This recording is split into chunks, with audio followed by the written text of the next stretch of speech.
જોઈ રહ્યા છો વડોદરા 24 અવર્સ ન્યૂઝ ચેનલ। હવે જોઈએ અગત્યના સમાચાર। માંજલપુર પ્રમુખ પ્રસાદ સર્કલ ખાતે રેતી ભરેલા ડમ્પરના બંને ટાયર ભૂરવામાં ગરકાવ થઈ ગયા અને કેનની મદદથી બહાર કાઢવામાં આવ્યો। પાલિકાના તંત્રની કામગીરી પર સવાલ।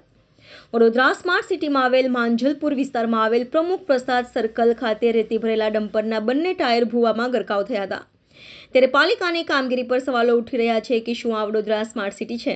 સ્માર્ટ સિટીના નામે પાલિકાના અધિકારીઓ અને નગરસેવકો વાહ લૂંટી રહ્યા છે, ત્યારે હજુ વરસાદની સિઝન શરૂ પણ નથી થઈ ત્યારે વડોદરા શહેરમાં ભૂવા પડવાનો સિલસિલો યથાવત જોવા મળ્યો હતો।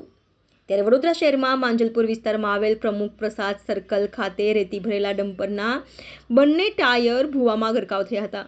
ડમ્પર બહાર કાઢવા માટે કેનની મદદ લેવામાં આવી હતી। રેતી ડમ્પરને બહાર કાઢવા માટે ભારે જહેમત બાદ ડમ્પરને બહાર કાઢ્યું હતું। ગત સમયમાં સીસીટીવી કેમેરા માટે લાઈન નાખવામાં આવી હતી, પરંતુ કોન્ટ્રાક્ટર દ્વારા યોગ્ય પુરાણ ન કરતા આજે રેતીનું ડમ્પરના ટાયરો ભૂવામાં ગરકાવ થઈ ગયા હતા।